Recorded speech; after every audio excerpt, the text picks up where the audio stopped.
Good evening, F&Ms. Good evening, Bahamas. To our party leadership, past and present, to every supporter here tonight, every volunteer, every candidate, and every F&M from Inagua to Grand Bahama, thank you for being here or listening in. This is indeed an exciting night. I can feel the energy in the room. And I know that we are all eager to hear from our leader. However, before he comes, it is my pleasure to share with you more about the character of this man.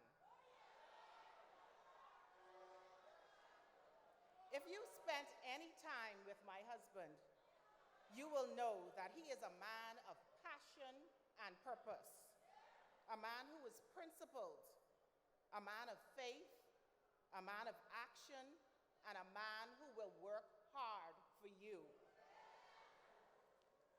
When I first met Mike, and I told my dear mother, God rest her soul, about him, of course, she wanted to know about his faith, his work, and his roots.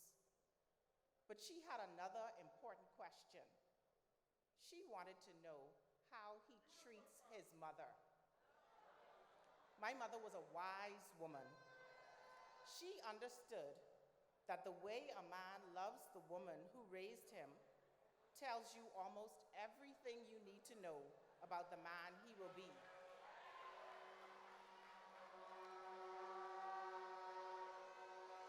She was pleased with what she learned because Mike had a wonderful relationship with his mom, Mother Laura Benson, a relationship built on love, respect, and on genuine gratitude for everything she poured into him. That devotion never wavered. It endures to this day. I remember my first conversation with Mother Benson. She told me of all the prayers she prayed for Mike. She told me how he had evolved from a mischievous teenager into a determined young man. And she told me one story in particular that still resonates. She was called to the principal's office after Mike was involved in an altercation at school. Of course, she was very upset. However, the administrator asked her not to be too hard on him because the investigation had revealed that Mike was not the instigator. He was not the aggressor.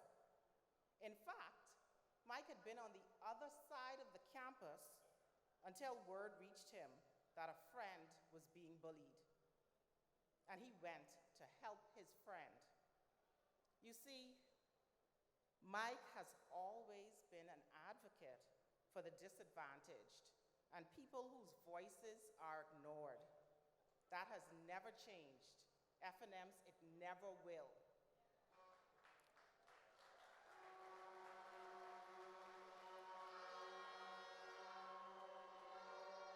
Mike's journey to this moment was not easy.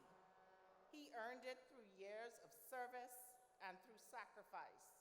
Throughout his political career and through hard-fought campaigns, he has been battle-tested and is ready to serve. For as long as I have known him, Mike has been dedicated to serving his community, and he has taken that responsibility seriously. Just ask the people, the great people of Marco City. They can attest to this. Truth be told, Mike and I never imagined he would have this opportunity to lead our nation. But he has embraced it, and everything he has lived through has prepared him for this moment. I have seen him in the quiet moments when there are no cameras and no applause. I've seen him working long nights when the calls are constant and the issues are complex.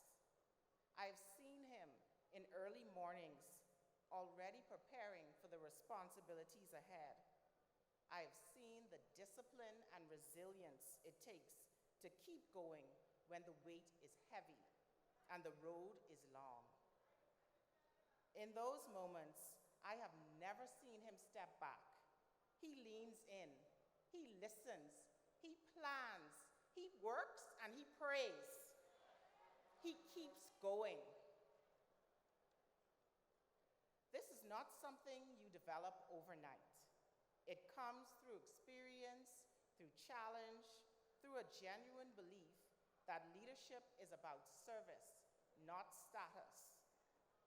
I leave you with one more picture of the man I know. When we brought our daughter home from the hospital, she refused to sleep unless she was on my chest. Mike insisted that I lie in the center of our bed, and he literally built a fort around me and Michaela with pillows from every room in the house and kept watch all night to make sure we were safe and comfortable. Our daughter is now a teenager, and just as he protected her then, on that first night, he is committed every single day to building a future filled with opportunities for her and every child and young person in this country.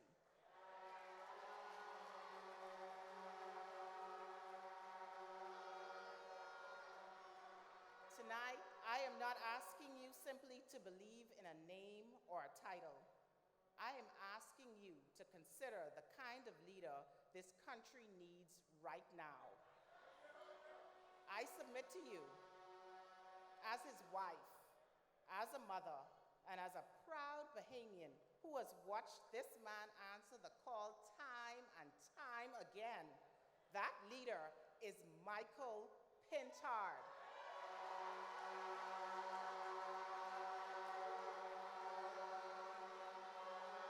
Ladies and gentlemen, please join me in welcoming my husband, the Member of Parliament for Marco City, the leader of the Free National Movement, and with your support and the grace of God, the next Prime Minister of the Commonwealth of the Bahamas, the Honorable Michael Clifton Pintard.